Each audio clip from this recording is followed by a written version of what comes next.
Alors, puisque tout le monde est a priori connecté, je vais commencer. Écoutez, bonsoir à toutes et à tous. Je suis très heureux, mais vraiment très heureux, d'inaugurer avec vous nos lives de la clinique Clémenceau. C'est une première session, donc pardonnez-moi d'avance, ce ne sera peut-être pas parfait. Mon but est de répondre aux questions qui ont été déjà posées, éventuellement aux questions que vous pouvez poser en direct, si j'arrive à les lire, parce qu'il y a beaucoup de choses qui défilent. Euh, cette première session concerne l'augmentation mammaire. Alors, je suis le docteur Alexandre Capon, je suis chirurgien au sein de la clinique Clémenceau. La chirurgie du sein a toujours fait partie de mon activité depuis le début et est une grosse part de mon activité au quotidien. Juste un petit rappel sur les interventions de chirurgie esthétique. Il faut savoir que 50% des interventions de chirurgie esthétique en France et également au sein de la clinique Clémenceau concernent la chirurgie des seins. L'augmentation mammaire, puisque c'est le sujet de ce soir, est toujours, depuis des années, numéro 1 sur le podium des interventions, en nombre d'interventions annuelles. Il faut savoir que dans le monde, il y a à peu près 1 700 000 augmentations mammaires qui sont réalisées chaque année, tout compris, implant mammaire et lipomodelage. En France, à peu près 47 000 augmentations mammaires par an, dont 4 700 lipofilling, donc à peu près 10% de lipofilling uniquement. Il faut savoir qu'aujourd'hui, on estime à environ 500 000 femmes en France le nombre de femmes porteuses d'implants mammaires. Alors, juste, je voulais faire un bref historique sur l'augmentation mammaire et les implants. Il faut savoir que, en fait, l'augmentation mammaire, c'est une histoire ancienne, puisque déjà dès la fin du 19e siècle, fin des années 1800, il y avait eu une première tentative de correction d'asymétrie mammaire en enlevant un lipome et en le mettant dans le sein, là où une tumeur avait été retirée, pour corriger le problème de symétrie. Il y a eu également des injections de paraffine dans les seins, avec toutes les complications qu'on peut imaginer, d'infection, de fibrose, de rétraction. Au début du XXe siècle, ça a continué et toutes sortes de choses ont été mises dans le sein, des huiles végétales, des silicones liquides. Dans les années 50, on est passé à du cartilage de bœuf, du caoutchouc broyé, des billes de verre, des billes d'ivoire, du tergal, du silicone industriel. Évidemment, tout ça, ça ne fonctionnait pas très bien, ça donnait énormément de complications et des résultats qui étaient souvent, malheureusement, très mauvais. La première prothèse en gel de silicone est apparue au début des années 60 aux États-Unis. Et d'emblée, ça s'est avéré comme étant le summum pour l'augmentation mammaire. À cette époque, on n'avait rien d'autre. Suite à différentes plaintes aux États-Unis, il y a eu un moratoire entre 1994 et 2001 où le gel de silicone était interdit, où on a posé à cette époque des prothèses remplies d'eau, qui certes ne présentaient absolument aucun danger pour l'organisme, mais avaient une durée de vie qui était moins importante, 7 à 8 ans, et faisait souvent des plis, se dégonfler, enfin voilà, c'était pas non plus la panacée. Et en 2001, le gel de silicone, on va dire un peu blanchi de tous les soupçons qui pesaient sur lui, a été réautorisé. Donc c'est vrai qu'aujourd'hui, puisque j'ai commencé à parler des implants, les implants sont remplis principalement de gel de silicone. On pose quasiment plus jamais d'implants remplis de sérum physiologique. Juste pour parler un peu des prothèses, les types de prothèses utilisées, aujourd'hui c'est principalement des prothèses lisses ou micro-texturées, mais principalement les lisses. Les prothèses macro-texturées, comme vous avez sûrement entendu parler, ont été retirées du marché en France et dans beaucoup de pays. C'est quelque chose qui est important, puisqu'aujourd'hui on n'a plus énormément de types de prothèses différentes disponibles. Donc les prothèses rondes, lisses, les prothèses anatomiques ont un peu disparu de l'horizon et peut-être un jour réapparaîtront avec une autre enveloppe. Alors, j'ai eu pas mal de questions déjà au préalable sur Instagram et sur Facebook. Question d'Angèle qui demandait, pour une femme ayant des piercings au téton, est-ce possible de les remettre après une opération et si oui, au bout de combien de temps?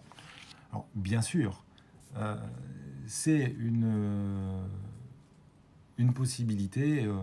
Évidemment, il faut enlever les piercings le temps de l'intervention, mais on peut les remettre assez rapidement.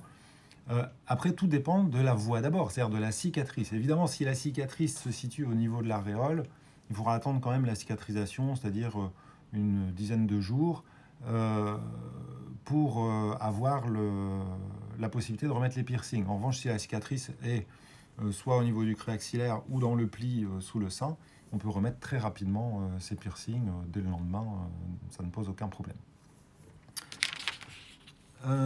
Iman me demande de parler des différentes techniques pour une augmentation mammaire avec les pour et les contre. Alors bien sûr, ça c'est un gros sujet, parce que on va parler des implants mammaires, on va parler du lipomodelage. Alors déjà pour parler du lipomodelage. Le lipomodelage, c'est une demande qui est récurrente, qui est importante en consultation et qui va souvent être une demande pour remplacer les implants, puisque c'est ce qu'on en attend. Le problème, c'est que la plupart du temps, la morphologie des patientes qui peuvent bénéficier d'une augmentation mammaire, donc qui ont une petite poitrine, est souvent peu compatible avec le prélèvement de graisse. On n'a pas des stocks de graisse dans ce cas-là à prélever qui sont très intéressants pour pouvoir réinjecter et obtenir un volume conséquent. Il faut savoir que le lipomodelage est une technique intéressante puisqu'elle peut donner un résultat parfaitement naturel, mais il ne faut pas en attendre des gros volumes. On ne peut pas obtenir non plus le même résultat au niveau de la forme du sein entre un lipomodelage et une prothèse mammaire. La graisse va se répartir dans l'ensemble du sein et donner une forme extrêmement naturelle, un sein très souple. Il sera difficile d'obtenir un galbe, notamment dans la partie supérieure du sein, puisque le sein se détend un peu vers le bas. C'est là que la prothèse va permettre de pallier ce genre de problème. Donc le lipomodelage, c'est une technique très intéressante qui va s'adresser aux patientes qui ont suffisamment de graisse à prélever. En une seule session, on va pouvoir obtenir, je veux dire, dans la plupart des cas, autour d'un demi-bonnet ou 3/4 de bonnet de plus. Et si on veut plus, il va falloir refaire une intervention chirurgicale. Le problème, refaire une intervention chirurgicale, c'est repasser au bloc, refaire une anesthésie générale. Bon, c'est pas très grave, mais voilà. Et puis il faut surtout avoir à nouveau suffisamment de graisse à prélever. Le but, c'est pas non plus d'avoir abîmé le reste du corps, tout ça pour prélever de la graisse, pour augmenter le volume de la poitrine. Donc le lipomodelage, c'est une alternative intéressante, c'est quelque chose dont on peut discuter en consultation.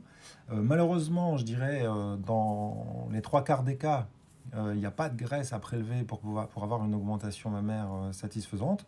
Donc les implants mammaires restent aujourd'hui la solution souvent la plus intéressante pour augmenter le volume de la poitrine. Alors, pour parler des implants mammaires, j'ai un petit peu abordé le sujet tout à l'heure. J'ai parlé des prothèses rondes qui sont lisses. Ce qui est lisse, c'est l'enveloppe de la prothèse. À l'intérieur, c'est du gel de silicone. Ce gel de silicone, c'est un gel qui est médical. Moi, je donne toujours l'image d'une pâte de fruits. C'est un gel qui est aujourd'hui plus liquide, ou en tout cas très peu, ce qui est une sécurité en cas de rupture de l'implant, parce qu'une rupture, ça peut arriver malheureusement. J'en reparlerai peut-être après. Donc le gel de silicone, lui, reste dans cette enveloppe qui est une enveloppe en silicone. Alors évidemment, juste une petite parenthèse, la question la plus fréquente, c'est combien de temps durent les implants, est-ce qu'il faut les changer? Oui, évidemment, il faut les changer. On ne peut pas promettre, à moins de se faire opérer à 68 ou 70 ans, de garder les mêmes prothèses tout au long de son existence.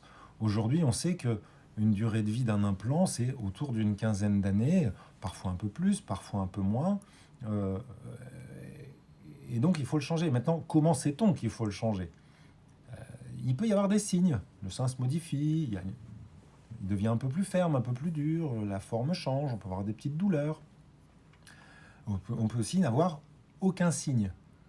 D'où l'intérêt de faire régulièrement des échographies. Et ce qui est préconisé, c'est en général de faire des échographies à peu près tous les 2 ans. Et si l'échographie remarque une rupture, il y a évidemment nécessité de changer les implants sans urgence. Il n'y aurait pas un danger particulier, mais voilà, une fois qu'on sait que c'est rompu, il faut les changer. Je reviens aux implants. Donc l'enveloppe est lisse, ce qui permet d'éviter d'avoir des réactions inflammatoires importantes de l'organisme vis-à-vis de la prothèse. La prothèse va être placée, alors on a parlé des cicatrices tout à l'heure en parlant du piercing, donc soit en passant par la voie axillaire, qui est une voie aujourd'hui qui reste un peu utilisée mais assez peu, soit en passant par l'aréole, en faisant une petite cicatrice sur le pourtour de l'aréole, en général à la partie inférieure, qui est toujours très discrète, ou alors à la partie inférieure du sein, dans le pli, au fond du pli. À peu près 80% des voies d'abord aujourd'hui sont des voies d'abord sous-mammaires, à la partie inférieure du sein. Voie d'abord qu'on va utiliser quand le pli est bien marqué, et l'aréole, on va pouvoir l'utiliser quand l'aréole est suffisamment grande. Donc la prothèse, par une de ces cicatrices, va être placée soit devant, soit derrière le muscle. Et évidemment, la question qu'on me pose souvent en consultation, c'est: est-ce que je vais avoir mal? Est-ce qu'il faut mettre à tout prix la prothèse derrière le muscle? Ou bien j'ai vu sur Internet que derrière le muscle, c'était plus naturel. Alors, c'est plus naturel pour les personnes chez qui il faut mettre derrière le muscle. Mais ce n'est pas une règle absolue. Ce qui est important, c'est de ne pas voir la prothèse. Donc, mettre une prothèse derrière le muscle pectoral, c'est épaissir les tissus de façon à camoufler le bord de l'implant, pour qu'on ne voit pas l'implant dans le décolleté, qu'on ne voit pas la démarcation entre le thorax et la prothèse. Et ça, c'est quelque chose d'important, parce qu'on veut un résultat naturel. Il est hors de question qu'on voit l'implant. Donc, ça, c'est la décision du chirurgien qui va vous examiner. Et c'est moi qui vais voir avec vous s'il faut mettre l'implant devant, derrière le muscle. Il y a certaines mesures à prendre, il y a des règles. Chez certaines personnes, on va principalement mettre la prothèse devant le muscle parce qu'il y a assez d'épaisseur pour cacher l'implant. Personnellement, moi je trouve qu'à chaque fois qu'on peut mettre la prothèse devant le muscle, il faut le faire. La prothèse derrière le muscle doit rester une solution chez les personnes qui n'ont pas assez d'épaisseur au niveau des tissus sous la peau pour cacher la prothèse. Juste une petite parenthèse, parce que c'est du direct. Donc, en cas de changement d'implant, parce que je parlais des changements d'implant tout à l'heure, est-ce que c'est possible de mettre plus gros? Oui, en général, il n'y a rien qui l'en empêche. Ça reste une discussion entre le chirurgien et la patiente. Je veux dire, c'est pas une obligation de mettre plus gros. Souvent, on a tendance à mettre un volume un peu supérieur, parce qu'il s'est écoulé du temps, 15 ans, peut-être un peu plus. La peau s'est un peu détendue, le sein s'est légèrement affaissé. De mettre un peu plus gros, ça va permettre de retendre un peu les tissus, de retendre un peu la peau et de retrouver un peu plus de jeunesse encore au sein. Donc, mettre une prothèse un peu plus grosse n'est absolument pas une obligation. Parfois, je vais le conseiller, mais j'écoute aussi évidemment ce qu'on me dit et ce qu'on me demande. Si une patiente me demande de mettre un petit peu plus gros, il n'y a évidemment aucun problème. Un peu plus gros, pas énormément plus gros non plus. Je reviens à mes prothèses devant, derrière le muscle. Voilà, vous avez compris, avec les différentes cicatrices qu'on peut faire. Puisqu'on me demandait de parler, c'est Iman qui me demandait de parler des différentes techniques. Alors derrière le muscle, oui, ça fait un petit peu plus mal, mais les douleurs durent 3-4 jours. Après, c'est quelque chose qui disparaît assez rapidement. Et on a des antalgiques quand même. Donc les prothèses, la douleur n'est pas un critère de choix. Ce qui est un critère de choix, c'est le résultat qu'on veut obtenir. Donc, les prothèses sont devant ou derrière le muscle, et après on va choisir la taille, bien sûr. La taille, ça va être le diamètre et ça va être l'épaisseur de la prothèse. Sachant ce qu'on appelle l'épaisseur de la prothèse, c'est la projection qui va donner la profondeur du bonnet. Ça, c'est un choix qu'on va faire ensemble en fonction du résultat que vous souhaitez. Vous voulez un bonnet B, un bonnet C, un bonnet D, et je vais vous orienter pour choisir le bon implant, et on pourra faire des essais en consultation pour que vous puissiez visualiser dans le miroir ce que ça peut rendre au niveau de votre silhouette. Alors, je continue dans mes questions. Sophia trouve ses aréoles plus grandes depuis son augmentation mammaire. Alors, il est parfois effectivement possible que, sous l'impulsion de la prothèse, la peau se détende un peu. et que l'aréole, qui avait tendance à avoir un diamètre, par exemple, de 35 ou 40 mm, puisse légèrement s'étaler, puisque la peau va être un peu tendue par la prothèse. Alors, si c'est quelque chose qui reste dans des limites raisonnables et proportionnées au volume du sein, on ne va pas y toucher. Mais en revanche, si l'aréole prend effectivement des proportions qui sont un peu grandes, si elle dépasse les 5 cm de diamètre, euh, le, on peut faire un geste chirurgical, sauf que ce geste chirurgical, c'est une réduction du diamètre de l'aréole et que ça occasionne forcément une cicatrice tout autour de l'aréole.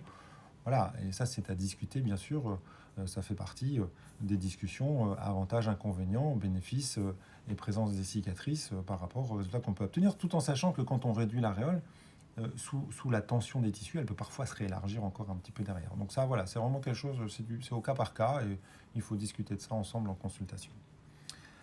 Be-Mine qui demande: j'ai fait une augmentation il y a 1 an et je voudrais refaire ma cicatrice est au téton, est-ce possible?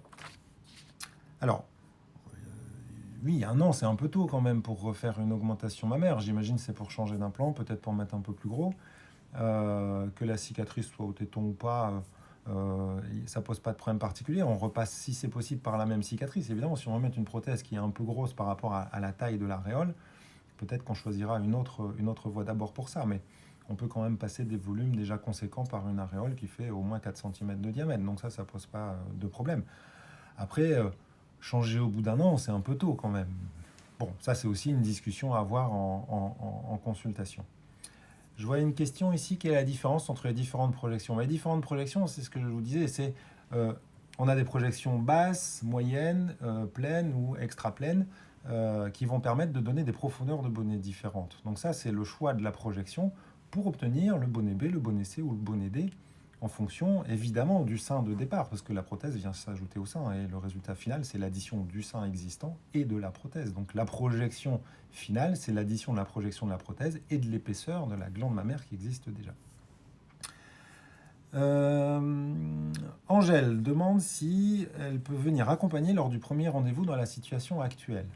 Alors, bon, évidemment, la réponse est normalement non, puisque on conseille de venir non accompagné. Néanmoins, on peut malgré tout bien imaginer que pour une intervention chirurgicale, que ce soit une augmentation mammaire ou une autre intervention chirurgicale de chirurgie esthétique, qui est quelque chose souvent auquel on réfléchit depuis longtemps, on puisse avoir envie de venir avec son conjoint, avec une amie, qui permettra aussi de poser des questions, de guider et d'orienter les choix. Pourquoi pas? Donc moi, c'est vrai que quand les gens viennent à deux, bon, à partir du moment où on a un masque, où on respecte les distances de sécurité, on a du gel hydroalcoolique bien sûr partout à disposition dans la clinique. Bon, rentrer à deux en consultation, le bureau est grand. Personnellement, j'y vois pas d'inconvénient, mais normalement, effectivement, il est plutôt conseillé de venir non accompagné. Marion demande quelles sont les conditions pour être prise en charge à 100%. Alors, une prise en charge de la sécurité sociale pour une augmentation mammaire, c'est quelque chose qui n'est pas si fréquent. Il faut vraiment avoir une absence de volume mammaire. On appelle ça une hypoplasie sévère, on appelle ça une amastie, c'est-à-dire une absence de glande. C'est-à-dire que, grosso modo, il faut avoir du mal, presque, par exemple en photo, à faire la différence, savoir si c'est un thorax féminin ou un thorax masculin. Ce sont les conditions pour pouvoir faire une demande d'entente préalable. Ensuite, c'est le médecin conseil de la sécurité sociale qui décidera. Et surtout,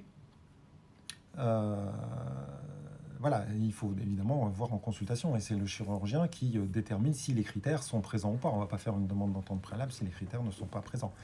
Les cas de malformation mammaire, d'asymétrie mammaire importante font partie aussi parfois des possibilités de prise en charge par la sécurité sociale. Samantha qui demande si c'est possible d'avoir un résultat naturel. C'est plus que possible, c'est même souhaitable. Enfin, en tout cas, moi, c'est mon souhait à chaque fois que j'opère, c'est d'avoir un résultat le plus naturel possible. Évidemment, c'est le choix de la prothèse qui est important. Et évidemment, cette prothèse, on l'a choisie ensemble. Mais ce que je dis souvent en consultation, c'est que je vous propose tel type ou tel type de prothèse, ça ne vous parle pas, ça ne vous dit rien. Donc, le choix de la prothèse, c'est mon travail. Après, mon travail, c'est de choisir la bonne prothèse pour obtenir le résultat que vous souhaitez. Mais ce résultat, moi, je le souhaite le plus naturel possible. Donc en choisissant une prothèse adaptée à la morphologie du thorax, il faut qu'on ait un résultat qui soit évidemment harmonieux, équilibré, une silhouette qui soit la plus harmonieuse possible. Euh, on aura un résultat qui sera effectivement très naturel. Le but, c'est que la prothèse ne se voit pas, que le sein soit souple. Et moi, j'imagine toujours les patientes pouvoir faire du monokini sur la plage sans que personne devine qu'elles aient des implants mammaires. Ça, c'est le but. Le toucher est-il toujours le même? Même question toujours de Samantha. Alors, le toucher, il y a deux types de toucher. Il y a le toucher à la palpation. Est-ce que c'est souple? Est-ce qu'on perçoit la prothèse? Oui et non. C'est-à-dire que forcément, le sein est un peu plus ferme que sans prothèse. Mais globalement, le toucher n'est pas du tout désagréable et personne ne s'en plaint la plupart du temps. Après, le toucher, c'est-à-dire est-ce que la sensibilité du sein reste la même? Ça, c'est assez variable. Il y a souvent une petite diminution au début, voire une disparition importante. Et puis, progressivement, parfois en 2-3 semaines, parfois en quelques mois, ça revient. Mais on peut parfois garder un petit déficit de sensibilité au final au niveau des tétons. Samantha, toujours, qui demande comment gère-t-on le fait de passer à un corps plus féminin? Mais on le gère parfaitement bien. Je n'ai pas le souvenir d'avoir entendu une patiente me regretter d'avoir mis des implants et me demander de les retirer parce qu'elle ne les supportait pas. Donc, le changement, évidemment, la découverte de la poitrine juste après l'intervention, c'est toujours un moment important, émouvant aussi souvent, de découvrir ces nouveaux seins. Et la première réaction, souvent, c'est un peu gros et forcément... c'est normal, c'est le décalage entre le juste avant et le juste après. En peu de temps, on passe d'un bonnet A à un bon bonnet C. Donc forcément, ça peut faire un petit choc, mais ce petit choc, il passe très très vite, je vous assure. Et très rapidement, la plupart des patientes me disent qu'elles ont absolument intégré leurs implants, qu'elles n'y pensent plus et qu'elles ont l'impression d'avoir été comme ça toujours. Et ça, c'est forcément la chose qu'on désire à chaque fois. Donc ce changement se fait en général parfaitement bien et assez rapidement. Quel est le budget minimum et maximum pour cette opération? Bon, là, je vais parler du budget ici à la clinique Clémenceau. C'est un peu plus de 5 000 € de budget, tout compris. En général, pour une augmentation mammaire avec un plan, ou pour une augmentation mammaire avec un lipomodelage, peut-être un petit peu plus, parce qu'il y a le temps de liposuction. Tiens, j'en ai pas parlé tout à l'heure, mais c'est vrai que quand on fait un lipomodelage, on fait une liposuction. Donc, parfois, on fait aussi d'une pierre deux coups. On va améliorer un peu la silhouette et augmenter le volume de l'implant. Donc ça fait partie des avantages. À partir de quel âge vous opérez? C'est assez variable. Maintenant, moi, la chirurgie esthétique, c'est-à-dire une augmentation mammaire juste à visée esthétique, ça ne peut s'envisager qu'à la majorité. Je ne veux pas poser des implants mammaires à des jeunes femmes mineures. Je veux attendre qu'elle soit majeure, déjà parce qu'il faut attendre la fin de la puberté et que la poitrine soit stabilisée, et puis pour des raisons éthiques aussi, ça me semble évident. Donc, en dehors de tout contexte de malformation, on peut envisager une augmentation mammaire à partir de l'âge de 18 ans. Alors, une autre question, quel est le délai entre la première consultation et le bloc? Alors souvent ces délais sont autour de 6 semaines, 8 semaines, bon, ça dépend un peu des périodes de l'année. Donc voilà, 1 mois et demi, 2 mois entre la première consultation et le bloc. On essaie toujours à la clinique Clémenceau de maintenir ces délais, quitte à ajouter parfois des plannings opératoires quand les délais se rallongent un petit peu trop. Alors, j'ai répondu aux questions. Alors j'ai vu passer différentes questions, dont une qui me semble intéressante, c'est peut-on allaiter avec des implants mammaires? Oui, oui et oui. On peut allaiter avec des implants mammaires, ça ne pose aucun problème. Je vous ai expliqué tout à l'heure, l'implant va être soit derrière le muscle, soit devant, mais il reste derrière la glande. Donc quoi qu'il arrive, la glande mammaire reste fonctionnelle, reste intacte, et le lait peut sortir par les petits canaux au niveau du mamelon. Donc l'allaitement est possible, ça ne met en péril ni le bébé, ni vous-même, ni l'implant. En revanche, c'est sûr que allaiter pendant 8 mois, 10 mois, avec l'augmentation de volume du sein conséquente, ça peut abîmer un peu le résultat. Donc l'allaitement est possible. Voilà. Après, d'une personne à l'autre, il faut bien y réfléchir.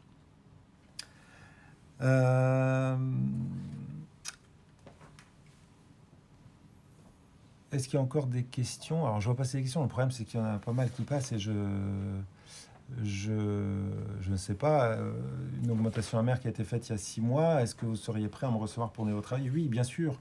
Une consultation est toujours envisageable, il n'y a aucun problème.